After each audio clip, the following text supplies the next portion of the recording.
नमस्कार, मैं इरशाद अली और आप देख रहे हैं यूपी 76 न्यूज, खबर हमारी दुनिया तक। तो दोस्तों, यूपी 76 न्यूज प्राइम टाइम में आपका स्वागत है और वादे के मुताबिक हम हाजिर हैं लेकर खबरों का खजाना। तो आज के हमारे प्राइम टाइम की खास खबर है ध्वजारोहण को लेकर। देश का राष्ट्रीय ध्वज आन बान और शान का प्रतीक है। हर वर्ष स्वतंत्रता दिवस यानी 15 अगस्त और गणतंत्र दिवस यानी 26 जनवरी को झंडा फहराया जाता है।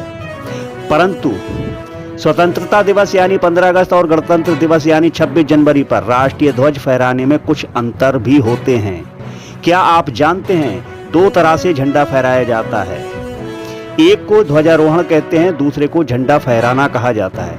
तो आइए आज के प्राइम टाइम में हम जानते हैं आज़ादी के अमृत महोत्सव के इस खास मौके पर, आज़ादी की 75वीं वर्षगांठ पर ध्वजा फहराने में क्या अंतर है। पहले आप ये जान लें कि स्वतंत्रता दिवस यानी 15 अगस्त के मौके पर कार्यक्रम में प्रधानमंत्री शामिल होते हैं और वह ध्वजारोहण करते हैं, जबकि गणतंत्र दिवस यानी 26 जनवरी के मुख्य कार्यक्रम में देश के महामहिम राष्ट्रपति शामिल होते हैं और वह झंडा फहराते हैं। और आपको ये भी बताते चलें कि जगहों में भी अंतर होता है। जैसे स्वतंत्रता दिवस पर कार्यक्रम का आयोजन लाल किले पर होता है, इस दिन प्रधानमंत्री ध्वजारोहण करते हैं, तो वहीं गणतंत्र दिवस पर कार्यक्रम राजपथ पर होता है। इस दिन महामहिम राष्ट्रपति झंडा फहराते हैं। तो आइए अब ये भी जान लीजिए कि 26 जनवरी को महामहिम राष्ट्रपति ही क्यों झंडा फहराते हैं। राष्ट्रध्वज दरअसल प्रधानमंत्री देश के राजनीतिक प्रमुख होते हैं, जबकि राष्ट्रपति संवैधानिक प्रमुख हैं। देश का संविधान 26 जनवरी 1950 को संविधान लागू हुआ। उसमें पहले देश में संविधान ना था और ना राष्ट्रपति। इसी कारण से हर वर्ष 26 जनवरी यानी गणतंत्र दिवस को राष्ट्रपति ध्वजारोहण करते हैं। तो आइए अब ये जान लेते हैं कि गणतंत्र दिवस और स्वतंत्रता दिवस पर झंडा फहराने में क्या अंतर है। तो आइए हम आपको बताते हैं इन दोनों दिवसों के बीच 7 अंतर। जरा ध्यान से सुने, गौर से सुने, क्योंकि ये राष्ट्र ध्वज है और ये जानकारी अपने दोस्तों को शेयर जरूर करें।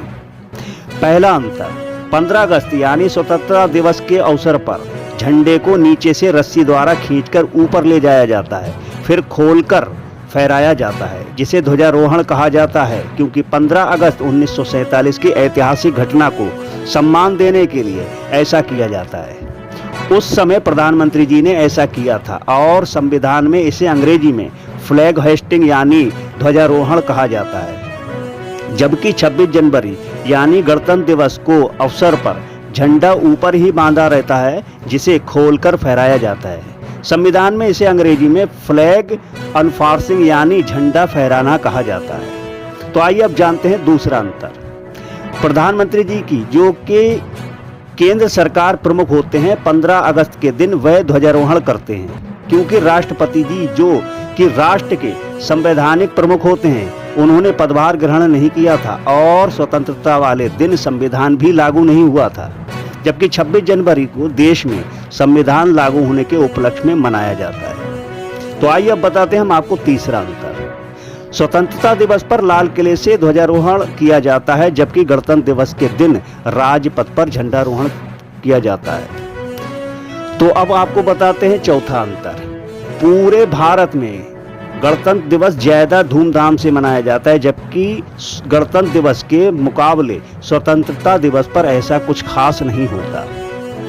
पांचवा अंतर, गणतंत्र दिवस पर देश अपनी सैन्य ताकत और सांस्कृतिक विलक्षणता को दिखाता है, जबकि स्वतंत्रता दिवस पर ऐसा कुछ नहीं होता। छठा अंतर, 26 जनवरी यानी गणतंत्र दिवस के दिन समारोह में मुख्य अतिथि आते हैं, जबकि स्वतंत्रता दिवस पर ऐसा कुछ नहीं होता। सातवां अंतर, 26 जनवरी व 15 अगस्त दोनों ही राष्ट्र पर्व हैं। 26 जनवरी को गणतंत्र दिवस कहा जाता है और 15 अगस्त को स्वतंत्रता दिवस। तो दोस्तों, हमारे द्वारा दी गई जानकारी आपको कैसी लगी, ये हमें कमेंट करके जरूर बताएं और देखते रहें यूपी 76 न्यूज, क्योंकि खबर हमारी दुनिया तक। तो हम फिर मिलते हैं अगली खबर में। तब तक के लिए मैं आपका दोस्त इरशाद अली। जय हिंद।